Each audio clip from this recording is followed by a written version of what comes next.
我遇过某导演就讲说，每次来试镜面试的人这么多，但说实在话啦，我们真的都只先看长相。以前在拍摄的时候遇到一些老剧组摄影大哥，都会那种，他蒙姐了，我说哈。蒙一个啊，你一节嘛，差不多会使蒙一个。我觉得台湾的现在除了有大男人主义之外，有些真的是公主病吗？很生气，我觉得公主病绝对不适合这个行业。台面上会很亲切，然后很关心，但私底下对面上人讲说，哦，我这个你把我画得很老的那种，就OK， 然后当然就是对工作人员很凶，剧组一定私底下都有一些小名单。他还在线上吗？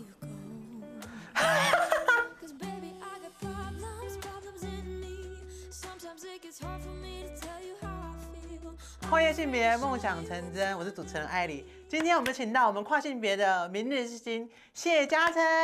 耶，大家好，我是王人气正妹，美雅好心的谢嘉诚，也是 AKA 排球美少女。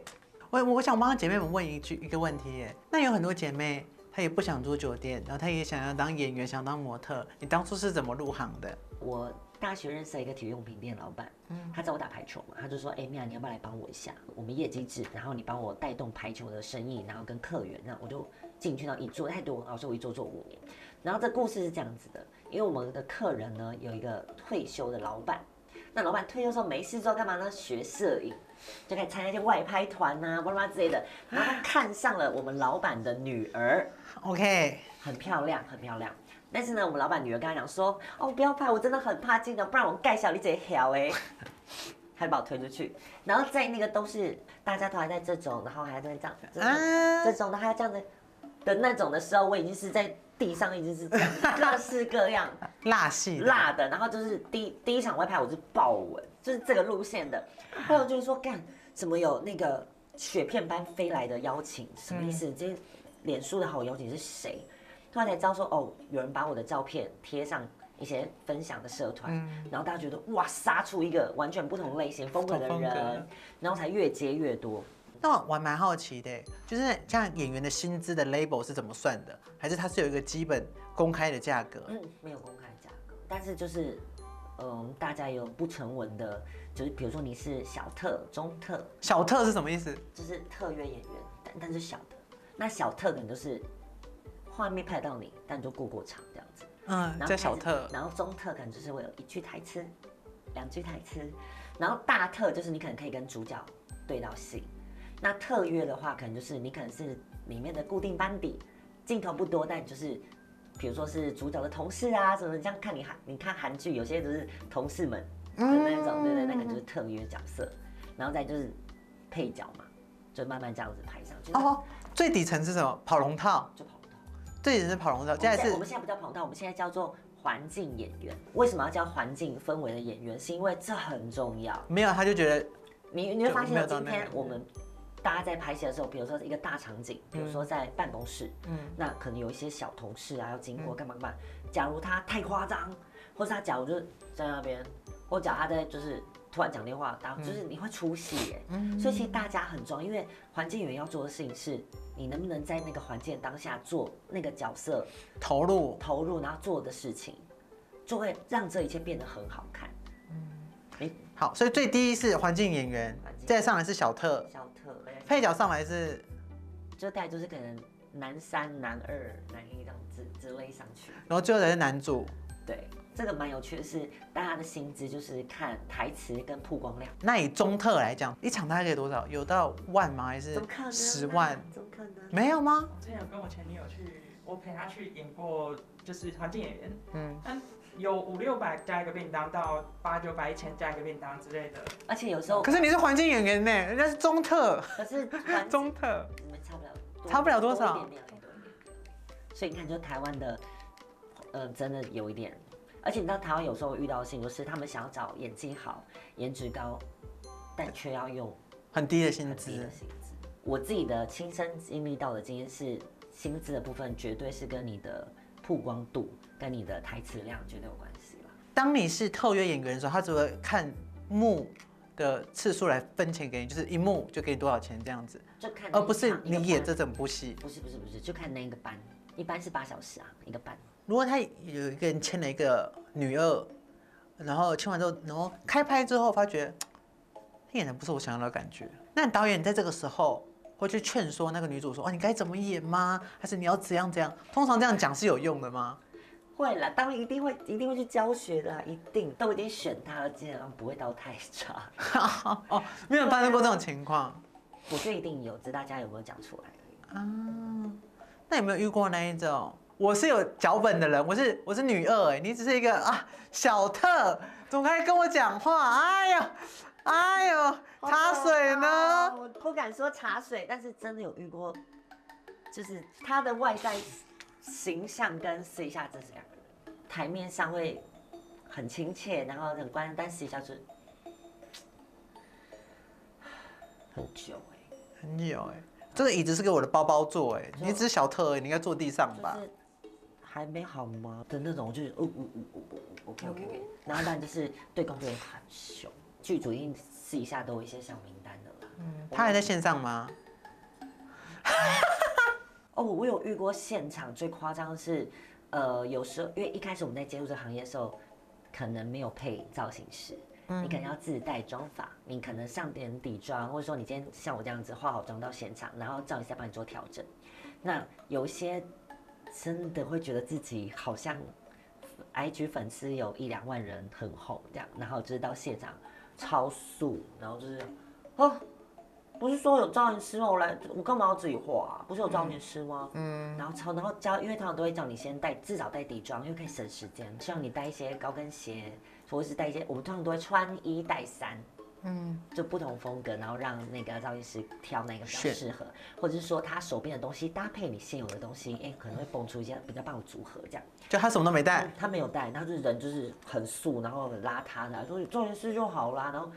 后来就好，真的没办法嘛。那你人都到现场了，今天就是发你来，那造型师好也赶快帮他画，因为主要造型师要顾好主角们。他画就发现哇，台词也没背，然后讲话也不清楚，然后又耍态，而且你知道，造型师最忌讳的一件事情就是你不要跟他借东西来自己画，我觉得这个是一个大忌。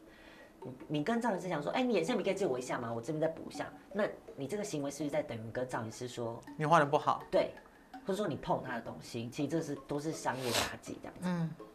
他就跟造型讲说，我这个你把我画的很老就是那可能是角色需求需要成熟一点，但可能不是他日常的妆感。其实那一天的大特是他，我真的就是小小的。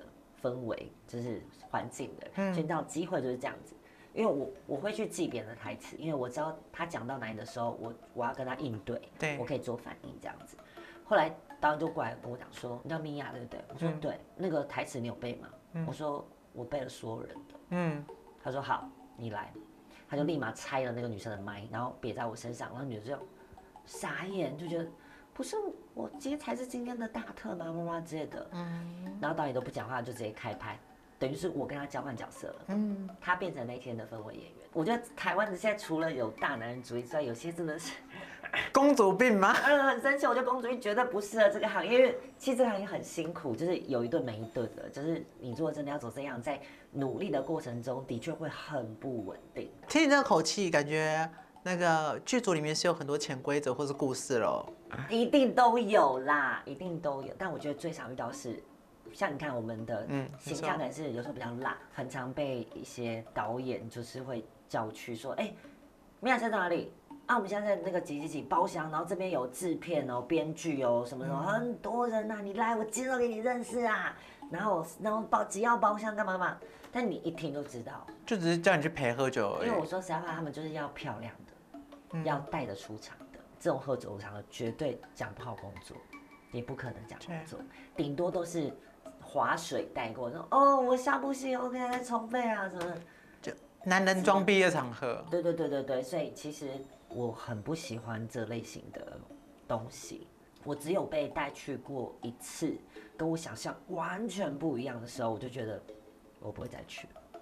我都各种的打哈哈，不好意思啦，导演，我今天真的很忙，什么？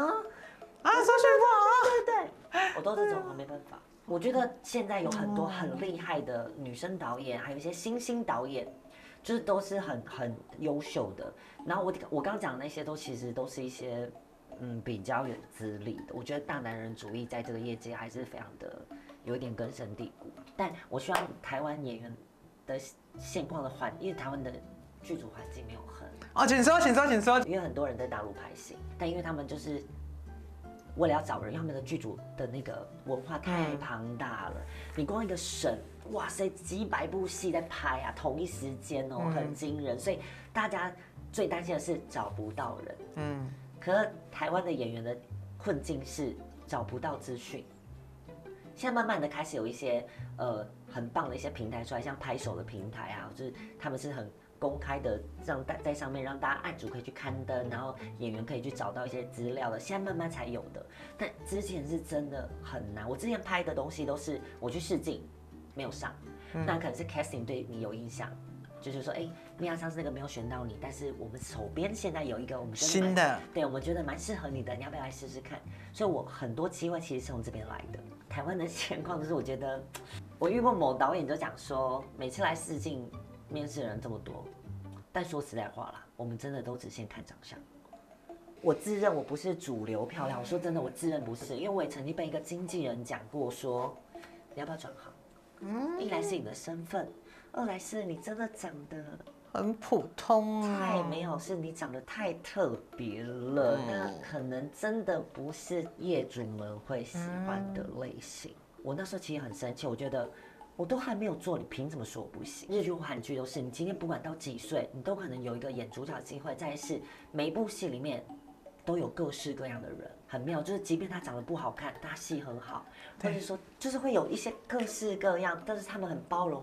很多风格，他们就是要呈现角色的特色，但台湾会变成说都要帅哥美女，就全部都要帅哥美女。你看像那个 Netflix Post 就那个跨性别那个影集，里面真的都是跨性别演员哎，清一色不是演的哎，但我觉得台湾可能就会在这方面就会稍微保守一点。但也很多人抱怨什么剧组伙食很差，然后设备不好，你自己的感想是？对，剧组伙食的话，我觉得其实都吃得饱。那我觉得剧组很可爱的地方都有下午茶跟宵夜，而且其实我觉得近几年的伙食真的都蛮好，而且会有非常多人来探班。会带些珍奶之类的。对啊，珍奶啊、零食啊、咖啡啊、甜甜圈啊。所以大家觉得剧组的伙食很差是谬误。其实没有，我就是可能那个人平常吃太好了。有些大咖正在对戏的时候，我觉得这样 OK 吗？因为有时候导演的指令是。你就摸他，然后你就是各种的，你就放开挑逗他玩了，然后我就说确定吗？这样子是可以的吗？那我不客气了。上次拍了一部戏，是在林依晨面前跟另外2个男生，那种3P 感的时候，我就觉得哇哦，但林依晨的戏就是他会这样子直勾勾的盯着我，然后我们这边就是。各种3P，各种交缠，就是有一种幻想的场景，这样子。对，类似这种很迷幻的场景。然后镜头就这么近哦，然后这么近，他就觉得说，就是伸舌头，你到台子有人在伸舌头，我就但蛮有趣的啦，蛮有趣的，就是在大咖面前，然后做这件事情。但我相信，就是越知名的演员，他们是越尊重专业，他们都是可以配合。绝对，因为。其实现场的环境是非常非常安全的，是很安全的。然后，而且我们即便是一些亲密戏，都有所谓的亲密指导，就像武打戏有动作指导一样，我们现场会有一个亲密指导，然后教你怎么呈现一个在最安全的状况下，然后还是要呈现一种有些高潮啊，或者说有些的感觉，对，在做这件事情。亲密指导会教些什么？比如说你要怎么借位接吻吗？还是你要怎么样演好高潮呢？或者说我觉得很亲密指导很厉害，是他会叫你用一个不只是接吻，有些可能是真的摸上来，他会先问你说，那男生可以摸到你的哪里这样子？他会先讲，然后在一个没有太冒犯的情况下，但是因为是镜头的关系，镜头的语言会让整个画面呈现的，你会倒抽一口气，但实际上真的没有。昨天打工的地方开会，然后我们开会完的时候，我们去别的地方小酌一下，然后那个bartender就跟我讲说，哇，没有，你真的是我看过比女生还漂亮的人呢。等一下，你这句话什么意思？比女生还漂亮的人，就等于是没有把你当女生，你知道那种感觉吧？我懂的，对啊，你多小啊，就是什么叫做比女生还漂亮？那所以我要讲什么？谢谢。所以说我们是外星人吗？对，所以我想 thank you， 我还要感谢你。对于台湾很多男性的观念，就觉得变性的女生不是女生啊。对，没有错。所以我觉得大家现阶段的状况是，大家都是以为我们就是可能是人妖，他要做之类的工作的，或者是你们是 drag queen， 但我们跟 drag queen 又完全是不一样的体系。对啊。但大家现在对跨性别因为不了解，所以都是用这种嘲笑、戏谑的方式。包括我在拍戏的时候，我其实最常遇到就是在做造型的时候，因为我们面对镜子嘛，然后那个发型师就这样子一直在看你。打量啊，打量你可能以前有遇，就那种，可以问你一个很没有礼貌的问题，起手式，对，起手，但是你看他的脸就知道他要干嘛了。你有遇过吗？你有遇过吗？你没有遇过，幸福的，然后想说，可以问没礼貌问吗？然后就想说，那你不想讲也没有关系啦，就是，可是我真的很好奇耶。真的都这样真的都会这样讲，不然就是我觉得你不一样哦，但没有关系，我不会跟他讲，我看得出来，我做这个还做那么久，看得出来，没关系，你做你自己，就这种。但其实你知道他的方式就是友善的，然后不然我去以前在拍摄的时候遇到一些老剧组摄影大哥，都会那种，他蒙姐了，我说哈，蒙姐了呀，你一节嘛，差不多。一下懵起来，真的太严重了吧？会遇到这种事情，但是因为你当时还非常的新，然后你也不是什么很重要的角色，所以大家在这片里面，你真的就只能忍气吞声。所以大家对跨性别，我觉得现在都还是取决在建立在一种，因为你没有被认同是女生，所以大家觉得跟你讲这种话没关系。我觉得女生也会开玩笑，有些比较开放性的。也不说开放，我就说，朋友的局之类的，那可能是女生知道你的身份，可其他男生不知道。但有些男生可能表达对你的喜欢的时候说，哇，我觉得艾莉很漂亮，我觉得米娅很正有些女生就觉得，真的假的？你口味很特别耶。那你知道他们以前是男生呢，之类的。他变性的，他不是真的女生呢，你怎么会这样喜欢他？有些更可恶的不会这样讲，就跟可恶讲说，可是他长 boy 就直接这样讲。所以就是我觉得，反而有时候大家对，即便是女生对我们，有些还是充满着攻击性。我只能说台湾跨性别真的好辛苦。你知道大家会有一个刻板印象，你怎么可能演得好妈妈，或者说你怎么可能演得好一些？女生从小到大需要经历的一些你什么经痛，你又没经历过，你怎么会演？你怎么会？白痴那没必要了，这个角色不适合你啦。后来真的是遇到一个贵人，然后也是那个导演提醒我说，米娅，其实我有想要推你一些案子，但是因为你的 IG 的版面的确都太火辣了，所以我觉得你可以在这方面可以稍微改变一下。然后也是他把我推到一个。那时候一个农业局广告需要一个年轻妈妈，有小孩这样子。他说我想要推你这支，会不会成我不知道，但是我们试试看。所以他真的是说服了案主，就是政府部门的公务员们说，我推荐嘉诚，他很适合演这个角色。那你不要看他照片这样，我觉得他做得到。后来是从那支广告开始，才让大家看到不同的面向的我，就是你可以耶。就是你好像真的可以揣摩的，而且你跟那女儿好像就是好像真的是你生的耶。我只要人家跟我讲说，可以问一个没礼貌问题吗？我就走人，不想去面对。而且有些人很坏，他就是要看你这个表情，就是他就想看你错愕的表情。对，然后他就会跟别人说，对我听你了这样。看我就说这样，白痴会不会是因为从小的综艺节目都把跨性别当作是你还猜看谁是男扮女装这样子？我觉得是以前的综艺节目的确都是戏谑比较多。对，就把跨性别当作是玩具。你看，就像以前的菜头前辈，算是台湾的第一代红顶艺人。但是你看他上节目的时候，也都是用耍宝、搞笑的方式，让大家觉得说，这是跨性别吗？或者说，就是那个样子吗？大家就是想看这个，即便现在，你看过国光吗？我看过国光啊。我说，然后我非常不喜欢。我也不喜欢。我要郑重澄清，非常不喜欢。因为我去上的时候，然后他叫我讲别人的故事，那不是我亲身的经历。他说那你就讲这个。我说 What the fuck， 这不是我准备的故事啊。他说你讲这个。而且我是遇到我准备的故事的时候，被修得很夸张，被修到我就哈，这什么意思？这已经不是我嘞。对啊。而且你在讲的时候，你会有点心虚，因为大家要的是哇，真的假的，或是巴拉巴拉之类的。然后不然就是真的上去的时候，他们就会讲一些，那你可以学女生一样，就是撒娇嘛。什么叫做学女生一样撒娇？对啊，他们就打从那个底层就没有把你当女生，没有，就觉得你就是来做效果的。那我来讲，就是我非常不喜欢国光，对不对？很爱消费女性，而且我觉得你们为了流量有点走火入魔，然后流量还没有我好，所以继续努力。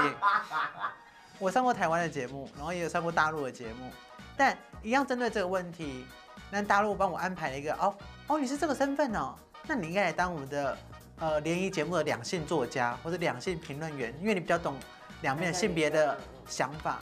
但是当你上了台湾，可能像我刚刚说的国光，他说你哪做的多大啊？这样，他就哎呦你变性了，你怎么交男朋友？这样有人要你哦，就这样。综艺节目。我刚跨出来的时候，然后有一次参加通告，我已经录取了，然后到现场的时候，然后工作人员就跟我说，你是这种哦，但我们要的是真的女生呢，不是你这种。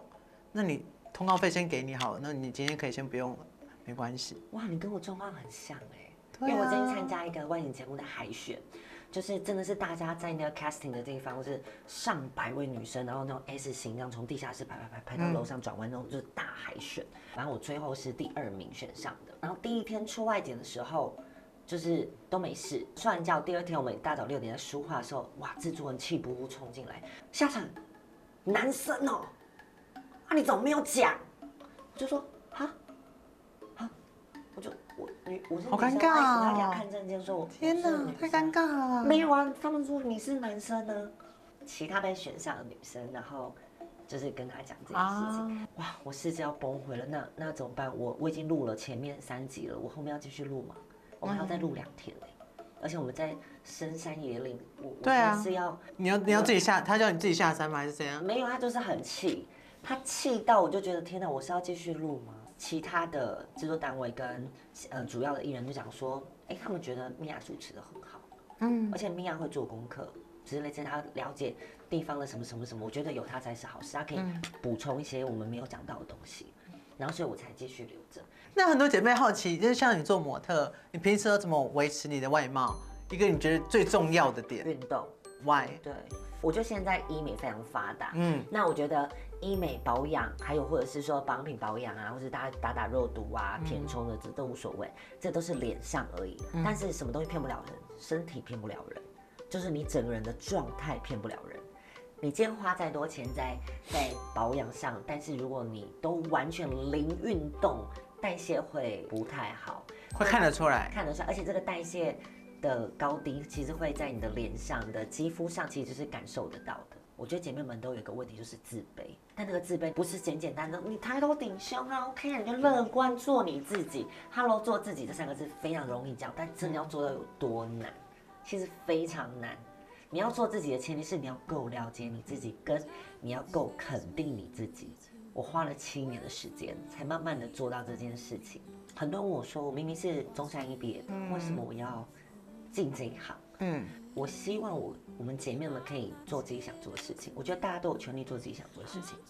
因为我会有这启发，是因为我在手术的时候，我隔壁床也是一个姐妹。后来我们在医院在复健的时候，我们就聊天。我说：“那你出去要干嘛？”她说：“做酒店啊。”我说：“你弄得那么漂亮，然后你底下也做了，然后存了那么多钱，为什么还要继续做酒店？”她说：“那你有办法做正常工作吗？”其实听了有点悲哀，我觉得好惨，为什么姐妹们只能做这个工作？所以我就觉得，天哪！我今天有这机会去做这件事情的话，我也想让其他姐妹们知道，说我们可以做不一样的工作，对，想做的事情，我们可以抬头挺胸，我们可以发光发热，我们可以带给一些人正向的影响。但我朋友们会说，但你从来不承认。